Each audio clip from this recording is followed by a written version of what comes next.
Hi,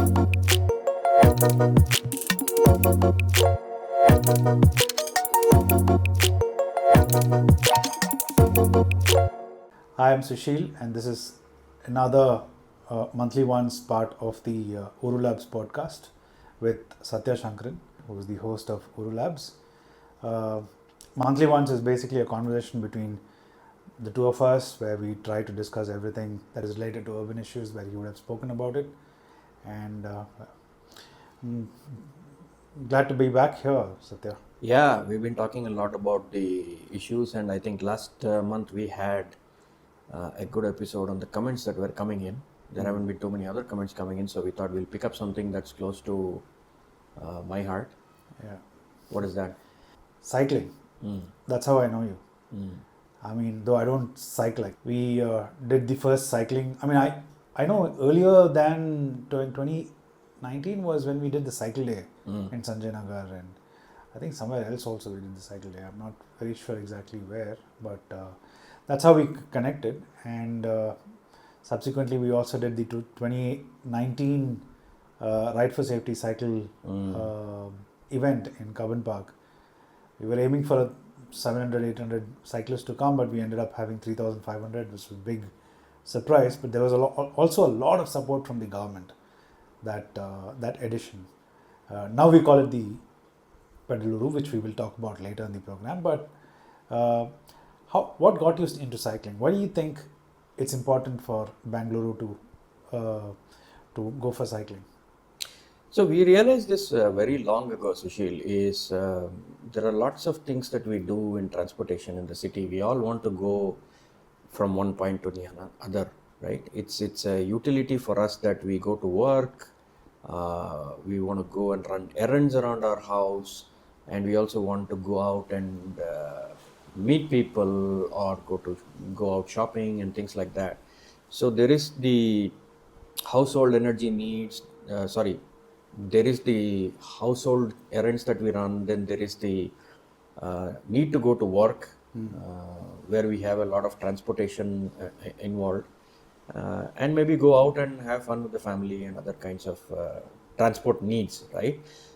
Broadly, it is utilitarian. We want to go somewhere, point A, point B. That's one way to look at it. And increasingly, we are also seeing that transportation is not just utilitarian. There are lots of other things you enjoy along the way as the journey itself. Even in the city, you might think that you don't have the time to enjoy and you're always rushing, but there's also that. But nevertheless, transportation there is a long history of transportation in cities. Typically, it started off in the US and the Europe, where transportation became a big thing when cities were being born. And we started realizing the problems along the way. It was in sometime in 2007, 2008, I started getting involved in Bangalore becoming a messy place to live in. And, as usual, as everybody complains in every city, we were also complaining about things. But knowing what Bangalore is, a huge tech population, bringing together corporates and everything, we started looking at why are we in such a mess? Why is transportation such a mess, right? What are we doing to ourselves? And it's the same time when pollution started increasing, right? And the amount of vehicles on the road was increasing. I mean, imagine in 2007 we were talking about all these things, and we are still not. It's only getting worse. This bad in 2007, was it? Well, comparatively not. But knowing how many vehicles were there and now, and how exponentially we were growing as a city, it has definitely become far worse, and it is going to become even worse as we go along, right? So there were lots of solutions that presented itself. What are we trying to do? We are trying to make more efficient use of the road space that is available, right? And even if you do add road space, there is no guarantee that the number of people who want to use a vehicle to get from one place to another will decrease at any point in time. That's not going to happen.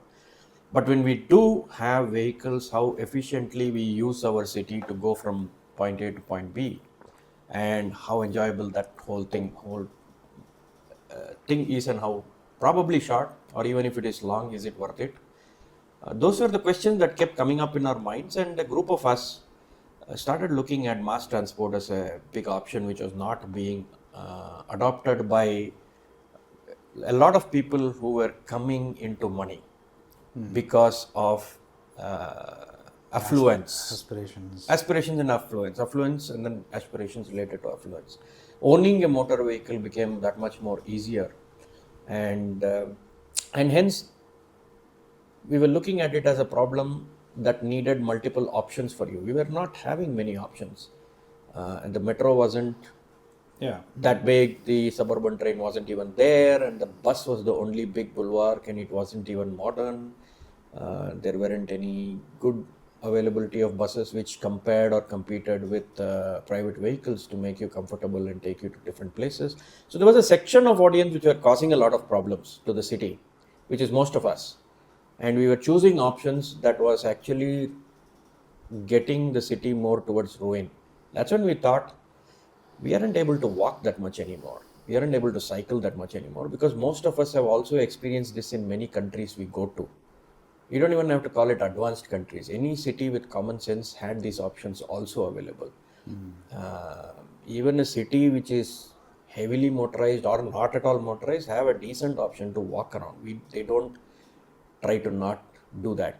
But there are problems that we saw, and one of the things we did around in 2010s, we had already started promoting the bus through the bus day, and we ran a campaign for suburban rail systems because we knew the tracks were empty.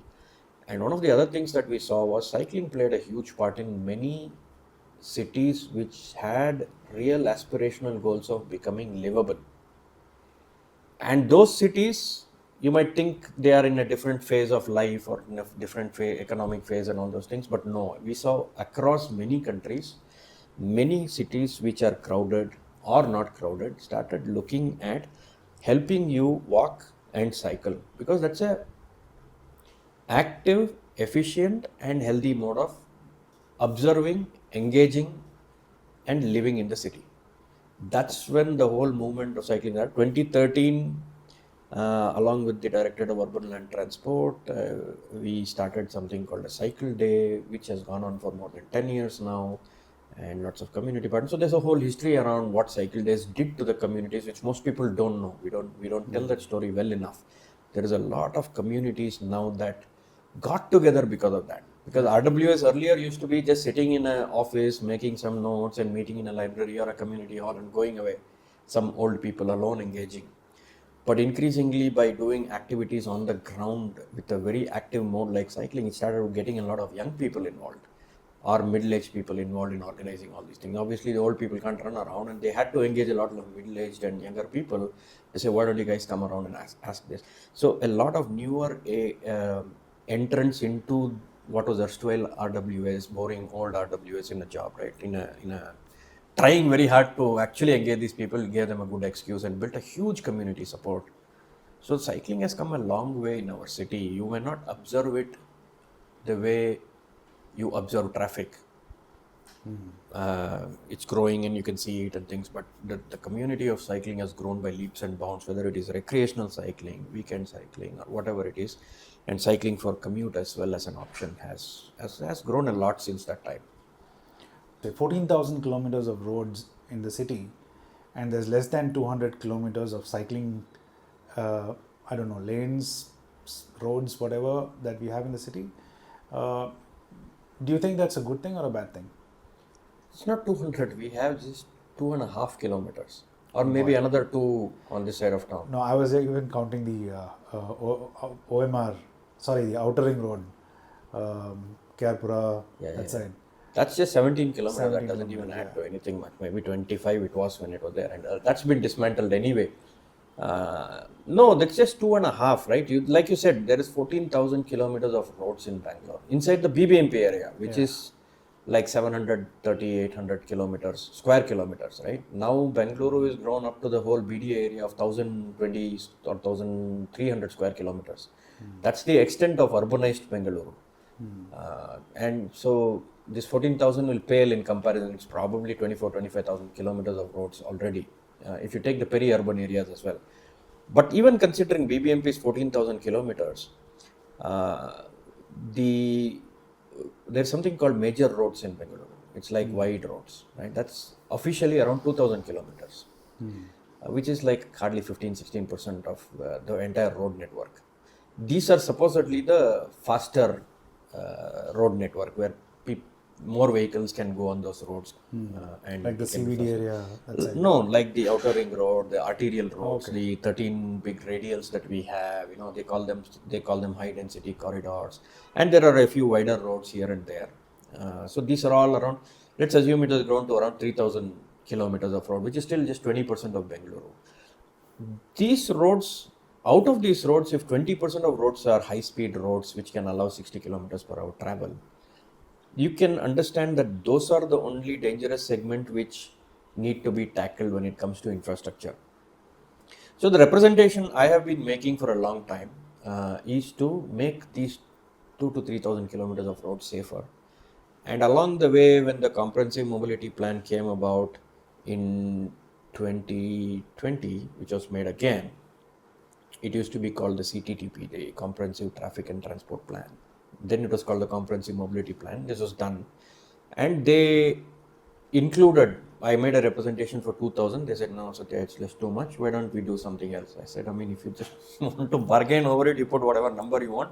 Let's see if you stick to it. They made 600 kilometers, and they said by 2030, let's have 600 kilometers of segregated cycle tracks in Bangalore. And by 2025, we are supposed to have 300, 150 in two phases. We are almost there, and there's only 2.5 kilometers. At We're this almost pace, there in terms of time, you're saying, not in terms of kilometers, right? So that's the point I'm making, is that we are there in terms of time is passing. The arrow of time is moving, Yeah. but the arrow of infrastructure doesn't seem to move at all. Why is that? Because they don't believe that cycling is an option in the city with an aspirational goal. With people who you want to become 3 trillion, 5 trillion, 10 trillion. What does cycle have No, as to do opposed to with this? Chennai or Hyderabad or even Kochi, an upcoming major city in the south, I feel Bangalore has more cyclists, especially since we saw that in 2019 when we put out the call for cyclists to come and join the event. We had over 3,500 cyclists join there. So, and even our recently concluded event also, we had quite a good number of registrations in just 2 weeks' time. So there's a lot of interest for cycling in the city, but it just doesn't translate into infrastructure for enabling them to cycle in the city. Because there's the other way they look at it, right? The cyclists that I know, there are more than 2 to 3 lakh cyclists in the city cycling at any point in time. We just don't see them because they're not sitting in these major junctions with their big. It's not, the cycle is not even big enough to sit on a signal and wait from, say, look, there are all of us here. We usually take the side roads, we usually take safer streets, we try to avoid the main roads and try to make our way, even if it is a little longer, right? But inadvertently, we have to also use in here and there, we have to use the major corridors as well. So traditionally, how you count traffic sitting on a major corridor and putting a check marks is not going to work for cycling. They go in different ways. And the point being, they also come and say, increasingly it's getting difficult for us. While we were cycling, while the cycling mode share was increasing, more people were beginning to cycle. There was also an influx of vehicles into these segments, and we are being crowded out. Now, what we are saying is, in many of these crowded streets, make a separate space for us, which is a segregated space. You anyway need to give that as a part of the road space, right? And that is not being provisioned, and hence we are increasingly being muzzled out. We are increasingly being honked out by two-wheelers. We are increasingly being harassed, mostly. And the feeling of unsafe always creeps in when you are elbow to elbow with a motor vehicle which is going slightly faster than you here and there. And they kind of nudge you out and shout at you, get out of my way, and things like that. Everybody is in a tearing hurry, right? And the patience has worn out. So where we are going with the urban infrastructure development, which needs to be enabled by the government, is they are waiting for some mass movement like motor vehicles and an aspirational movement towards the bicycle, which can then crowd out the motor vehicles. That is not going to happen, right? That's not going to happen, but could it happen if there was a visible mass representation of cyclists who demand such infrastructure? That's one part of the question. The other part is, okay, if the government were to listen, what do you really want? What would you ask them? That has been very clear. We need safety where it counts, because everything around cycling. Safety is one thing. We'll just come to that. But in terms of infrastructure, for enabling more people to get on the cycle and get on the road, what do you think should change in terms of infrastructure and policy? So here's the way you have to look at cycling.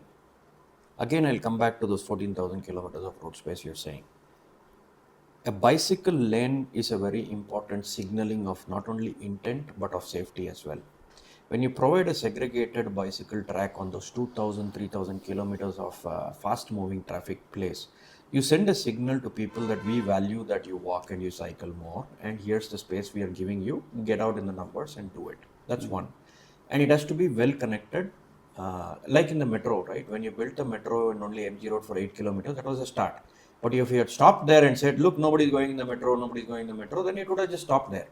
So that's what is happening now. You build 2.5 kilometers and say, please fill that 2.5 kilometers. Somehow artificially you fill it and we'll show that utilization, then only you can build the rest. But if that was the case, why did you build a plan for 42 stations or 65 stations and 15 different lines? Why are you doing that? Right? If that 8 kilometers were the only proof for you that needed to be done before you extend the data network, then the metro wouldn't have grown. But what you said is, in order for the people to be on these 8 kilometers, I need to build another 500 kilometers of metro network. Why is that argument never applied to the bicycle? You build 2.5 kilometers and you're waiting and saying nobody's using that. Of course they won't. You never connected it to anything. How do I plonk a bicycle in the middle of the city? That is the first aspect, which is protect us cyclists from a fast moving traffic. I'm not asking 14,000 kilometers to be covered by the cycle lane. Sure, yeah. Maybe 2 to 3,000, which is 20% of Bangalore. Make it in an intelligent network, north, south, east, west, going through, connecting metro stations, connecting suburban train stations, connecting bus stops. Make it useful for us. Go through places that is useful. Go to tech parks, go to the industrial belts and areas, and then not just leave it there. You don't just leave it there. You just connect it and then destination. And how do you choose the metro network? You choose it to places of work.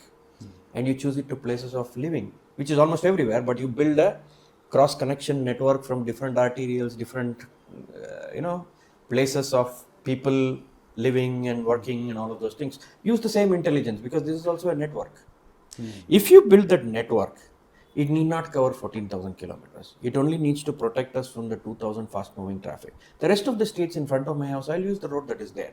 We need to use what is called traffic calming.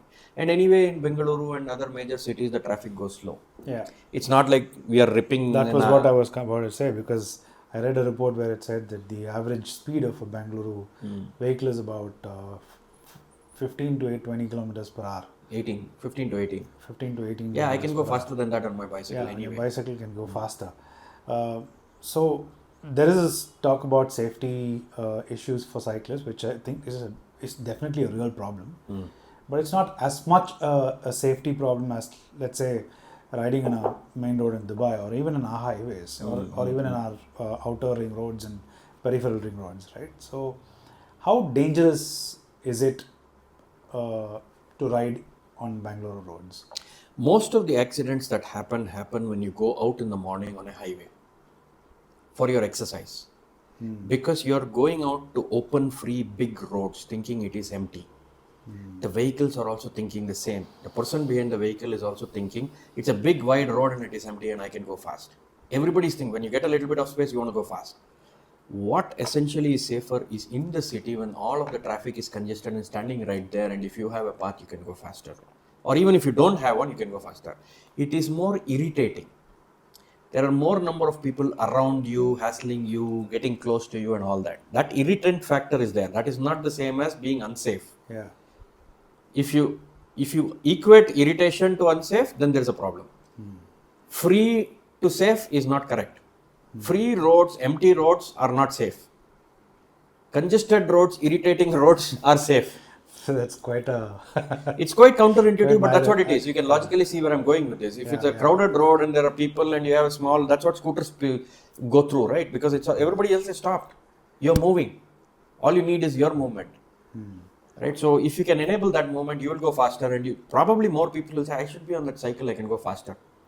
Where is that space? Which is what should happen if ideally there were a cycle lane, and if you were stuck in traffic and if you could see cyclists moving faster than you do and without interruption, you would want to be on a cycle to get back to work. But that's not how people are thinking, right? So I'm hearing comments that, oh, there's only so much space and why should I give you more space? Yeah. Which is, a cycle lane is only 1.5 meters. which is your car tire will fit in it possibly. But you might as well take it for one tire and not give it to a bicyclist who might be faster than you and is saving a lot of pollution for you, saving a lot of the traffic for you and all those things, and you're much rather willing to do that. So the 1.5 meters that is being given to people has far more value than the more roads that you provision for motor vehicles. In fact, at some point this is a zero-sum game, which is you have X road width, and it is very necessary for you to solve that road width by solve the traffic on that road by actually making it narrower. It is just unthinkable for more people to think that if you make the roads narrower, your traffic will be solved. It will be provided, it will not be solved. Of course, traffic jams can never be solved. You're only going to buy more vehicle and sit in the traffic and say, my vehicle also should belong there. The cost you're adding is never, because right now you don't pay for it. You're not penalized for doing the wrong thing. You're not penalized for causing damage to everybody in the city. Because we all make choices in our own selfish way. I want to be comfortable and convenient in the motor vehicle, so I'll buy that. But you're not penalized to use it willy-nilly for everything. You want to double park in front of the milk booth and the street cart vendor. You just want to double park there in the middle of the road and buy something and then go right back. There's a beautiful ad that I've seen where there's a big truck and one guy buys 1 gallon of milk and he puts it on the truck and then walks it. And they say, why do you want to use such a big tool for such a small job? It's something like that. In our psyche, we believe that the bicycle is inferior. Economically, it's an inferior good. It doesn't you don't keep paying bigger and bigger for the bicycle, but you'll keep paying more and more for a bigger and bigger car. And somehow we attach value to pay more to the car, thinking it is going to give more value. In fact, it is sucking up more energy. I've been looking at energy efficiency models today, right? All of the heat island effect that you have.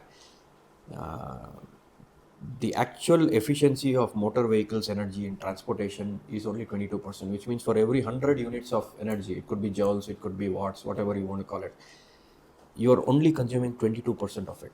That engine is only utilizing 22. Everything else is going as waste energy and heat. And when it runs, right, it lets out heat, because any work done, like I said the last time, produces heat as a waste energy. So the more heat you produce and the more vehicles that is there, your microclimate is going to be hotter and hotter, and you are making it hotter for everyone else. It's a different matter that you're putting AC inside and staying cool, but that AC also, for every kilowatt of energy that you consume, it lets out 3 kilowatts of heat. So every mechanical instrument that does work in basic physics lets out more entropic energy as heat. Waste, it's just waste, it's just gone. And it's all affecting us today in the weather patterns that we see. And of course the emissions is there, you're just sitting idling in it. So all of these things are there, but it is very difficult for you and me to make that choice. We are not making the right choice. Even if you have a car at home, mine is standing right outside, but it just stands there for most part. If I'm going outside the city with my family, I use it. We just go out.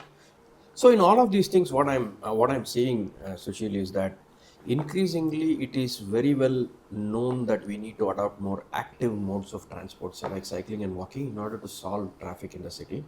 It is not all of us. Suddenly let's don't come and say he is invalid, he is this one, this person is old, that person is this. Everybody has an excuse of some kind. Leave them alone. Today the number of people cycling, the number of trips that we do by cycling is less than 2%, 1.5%. Right? If there are 100 trips being done in a day by various modes, the trips that are being done by cycle is hardly 1.5 to 2. Right? At the most, in cities like Bangalore, it might be 3.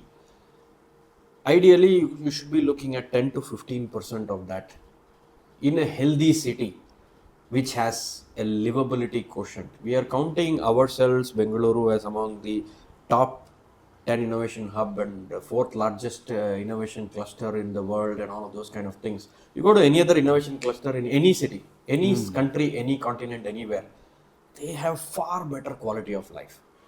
And it's an abject governance failure that we are not able to do this. But what we are not able to convince is 2 things. One is that the government needs to actively start provisioning infrastructure, because that's their job, which is protect people by putting whatever is committed even in the comprehensive mobility plan of 600 kilometers or whatever, right? That needs to have a plan, a connected plan, not on 2.5 kilometers in one corner and say we are done. Unless that is successful, there is no network. No, there's no success until there is a network. Yeah. Right? Planning of a network and understanding it. There is no space is the most common excuse that I've heard, which is ridiculous. Don't tell me if you go to this Bellary road, there's no space. Go Old Madras road, no space. Kanakpura road, no space. Or Mysore road, no space.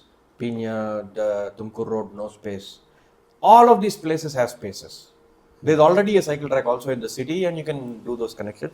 This no space argument is, I can always show the space in front of my house and say no space. That's not what the city is. There's 14,000 kilometers and 3,000 has space. Find that 3,000. Nobody can say that there's no space in these arterial corridors where the people say they're outer ring road, no space. What is no space? When you're sitting inside a car, you obviously will never have a space. But if you look at the right of way of what it is, there is always space available.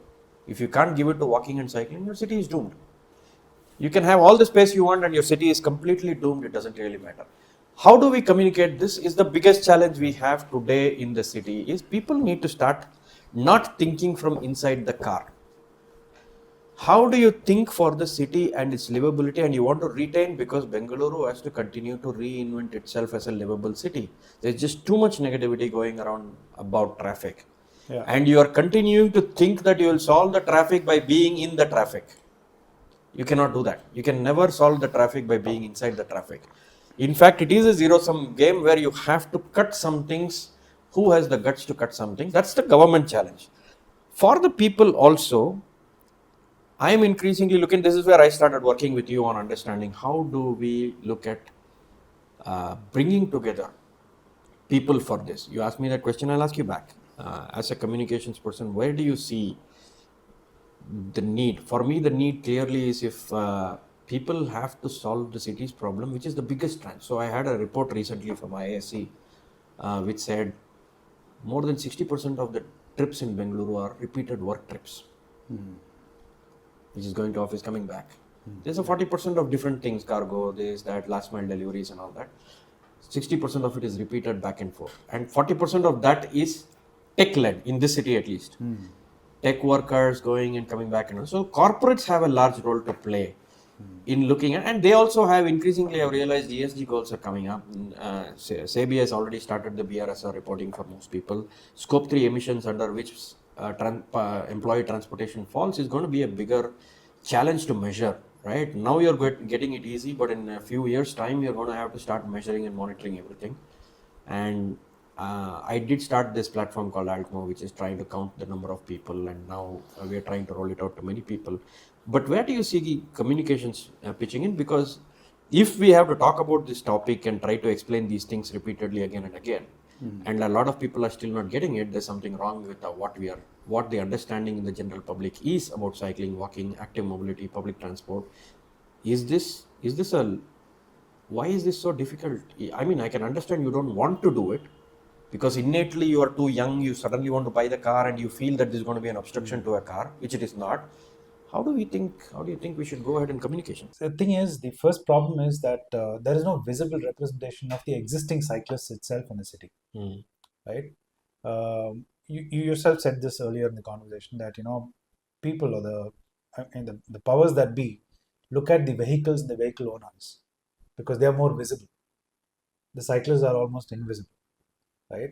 So how do we bring them as a community, foster them as a group that has a voice, and that voice should be able to inspire more cyclists to join the group. And for that, we like you rightly said, 60% of it is people who are going to work that are clogging up our roads, right? So if you're able to, somehow reach to them through a very effective communication strategy where we're not just talking about social media, just putting up videos every week. We're not doing that. We're not just doing that. We have to actually go there and understand, have conversations with them on the ground, figure out why the cyclists in their midst using the cyclist and why they are not wanting to make that change. see if we can connect them with some intelligence that we will have from those conversations, from those discussions. And then the next part will be where we talk to the corporates to see how they, as a policy, incentivize their own staff uh, to take public transport or even cycling. Basically, leave their personal vehicles behind, right? So it is a lot of hard work. It's not like selling a product on the market. There's more bottoms up kind of a marketing communication design, which involves a lot of work on the ground. We need to be talking to all kinds of stakeholders. We need to capture their stories, their point of view as to why they're able to continue. So I've met some of them who've been cycling for 16, 14 years in the city, right? But there are very senior corporate leaders, right? They probably have their own cars. I mean, they have their cars, but they go to work every day on a cycle. What made them go to work on a cycle apart from the health quotient? What made them cycle to work for 14 years, 16 years, 10 years, 9 years, whatever? What are the lessons that the non-cycling community can learn from them?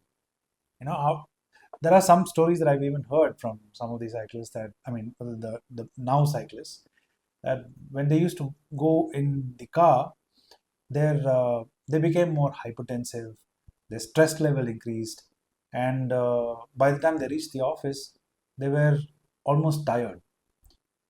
Conversely, they cycled all the way, like 14 kilometers or 10 kilometers or whatever they cycled, and they reached the office and they felt like they just came out of the gym.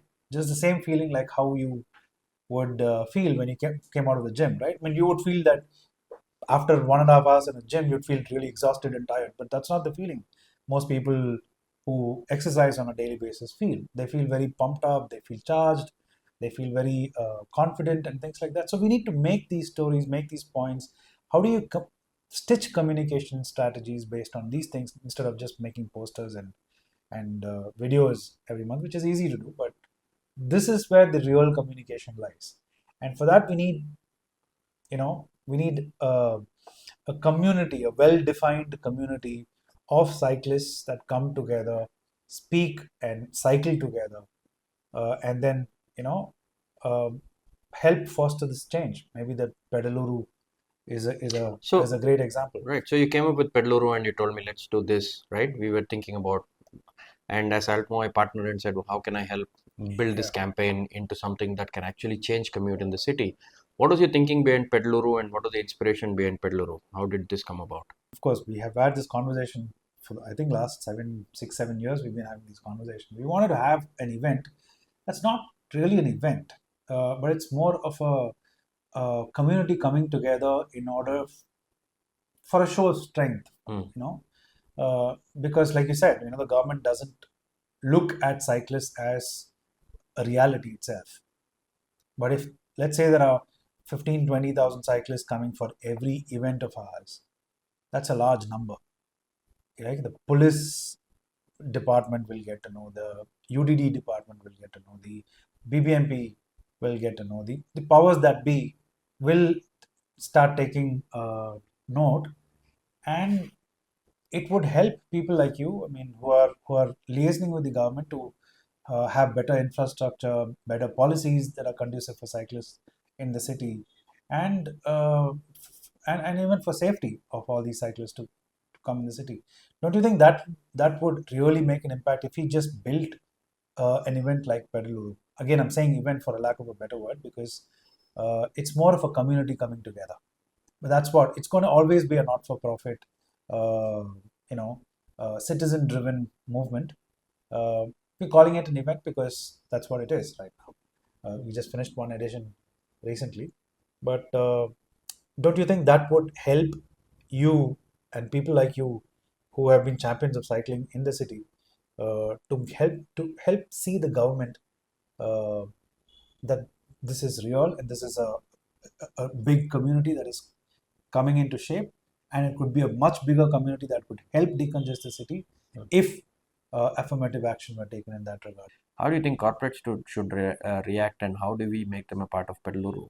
Yeah, the corporates have a very important role to play in incentivizing public transport, especially cycling, by um, giving their employees some kind of reward system and a gamification. I think here's where your Altmo will come in and make people understand how much they are cycling, how much they're putting their company on the leaderboard, and all of this stuff. Can you just explain some about the Altmo? Sure, thanks for leading up to that, because I was going to say that's the reason I aligned when you came back and said let's do Pedaluru as an event. I said, how do we make it a campaign rather than just an event? Because while we do that annual end of the thing coinciding with World Bicycle Day, we did that in 2019, and we're doing the Pedaluru. I thought Altmo was something that I've been running for a long time. Altmo stands for alternate mobility, but it was called Cycle to Work platform, and it changed to this, and it's basically trying to provision measurement. What we are trying to say is, if you can't measure, you can't manage, or you can't, how will you reward people?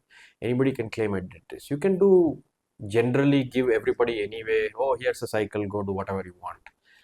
But again, utilization is not incentivized, because there's so much incentives to ride a motor vehicle. You get petrol allow, or you can reimburse your petrol bills. You can claim depreciation on your car.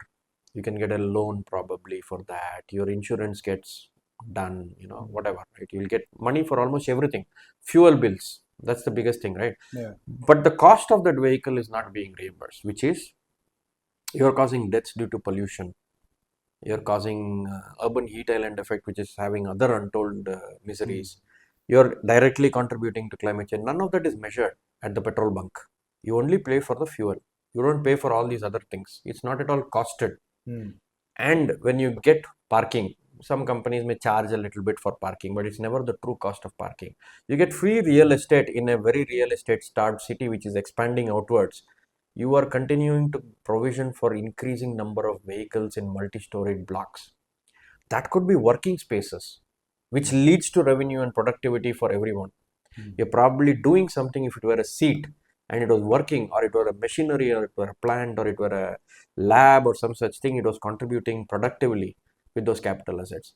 Right now, idle vehicles are sitting for 8 hours stacked on top of each other, and it is not giving you a revenue, it is incurring cost for 8 hours. If you thought that was the cost, and the other costs along the way, which you only paid for the fuel and didn't pay for all the other externalities, if you costed all of that, that should be given to people who are coming on. How do you even measure? How many times did you come? How far did you come?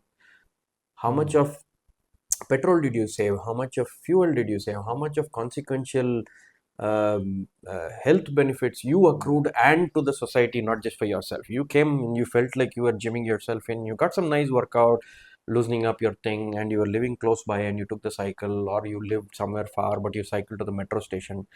One of the things I wanted to do was measure that, and over the past 4 years, and Altmo is also a part of the Ministry of Housing and Urban Affairs along with ITDP, the official tool to measure or use to gamify under the challenge that they were running, the Ministry of Housing and Urban Affairs.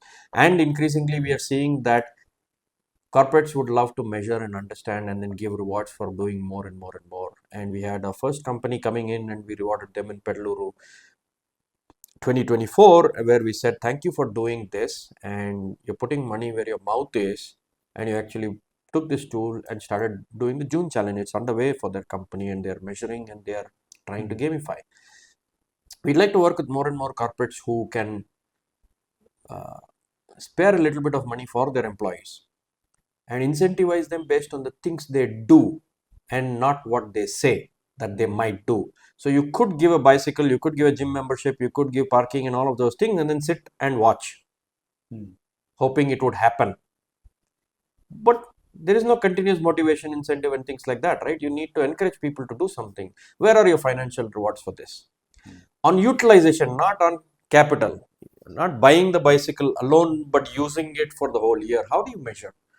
So I thought through that and built this whole platform at altmo.app and said, why don't you guys use this and incentivize people? Create a challenge for a month.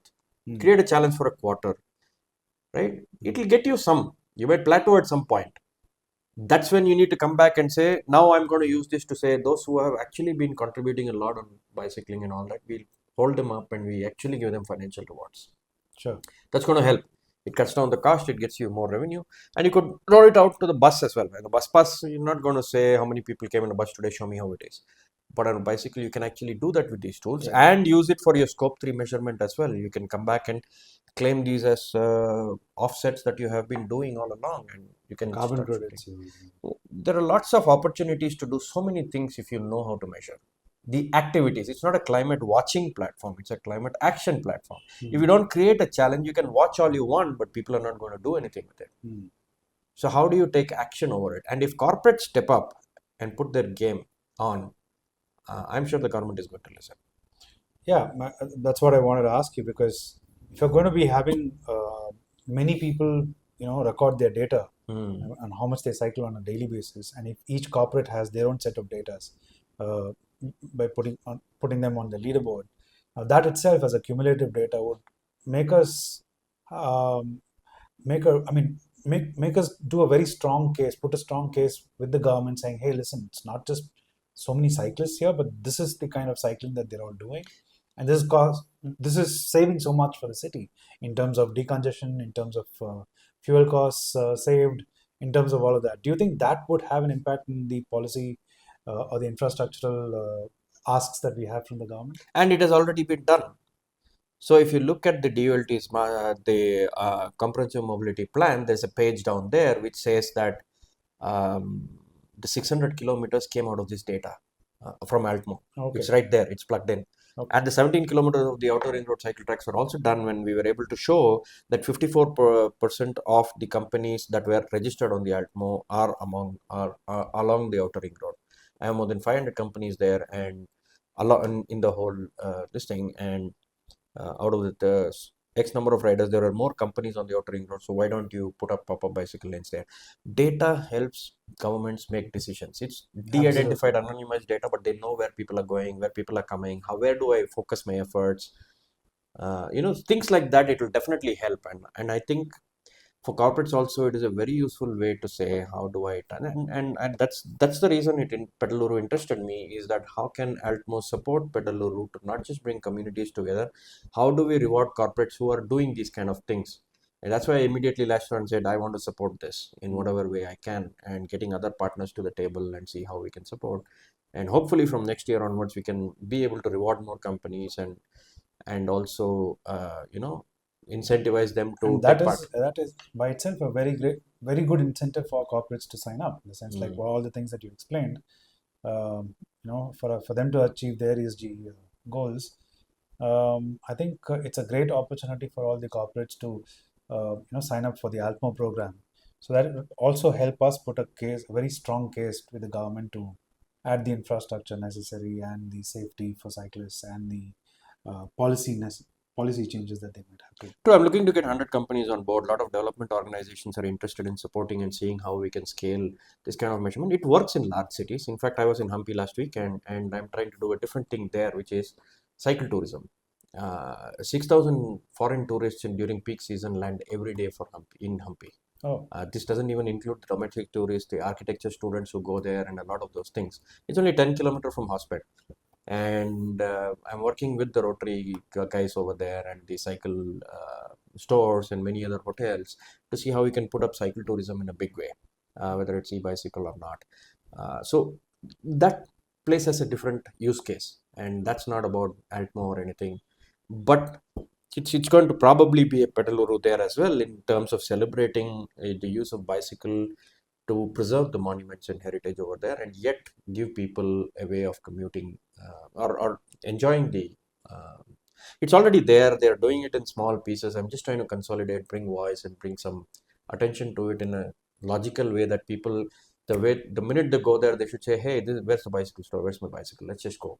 It's just 10 kilometers, you can cover it in 10 minutes. And it's not even that bad. And then look at the government of the day, they're looking at shaded cycle tracks, so it can become even more friendlier during the other seasons, when it's probably raining and it's a little bit more hotter. You have trees and shade and solar roof or whatever else you want to do to give them that shade and shelter as well. So building the use case, I think Pedaluru is a huge campaign in those kind of places as well, and I would hope we can do something there going forward. Absolutely. I mean, we're looking forward to having Pedaluru become the Hmm. become an annual, so to speak, an event Hmm. in Bangalore that would bring together all cyclists Hmm. in the city and probably have even corporates from the next time. Hmm. And I think we should do that together, and I think we should see a lot more cyclists spring up in Bangalore, powering Bangalore to a cleaner and greener future. Yep. On that note, I'd like to ask the viewers to comment in and tell us what you think cycling means to you and why you don't cycle or why you do cycle, and how do you think your company can contribute to making the city better. They all have good intentions and heart, but they would need your support to say, yeah, let's do this, and how you can be a part of Pedaluru next time and keep a watch in this space. We'll definitely make sure that we dedicate a podcast to telling you about these things once in a while. So let's run a simple campaign of transforming urban commute in Bangalore in some way. We'll come back and so do comment, do let us know. What you feel and what you think, how the traffic problems can be solved. I don't think you'll ever build a Bangalore or any major city going forward that is not going to pay attention to bicycling and walking and public transport. There's no city that's going to be built if you don't think that is feasible. You can stay and not think that it is not going to happen. It will happen. Everybody will be track kicking and screaming into public transport and bicycling and walking. It is happening. But yeah, reasonable comments, I will definitely respond. Sure. That brings us to the end of this monthly once edition. Again, for those who might have not understood what Pedaluru is a citizen-driven, not-for-profit event uh, that would happen every year in the city and probably even move to other cities. Satya and I, we closely run that event together. So thank you, Satya. I think it was a great evening today. Thanks, man. Bye. Until next time, see you.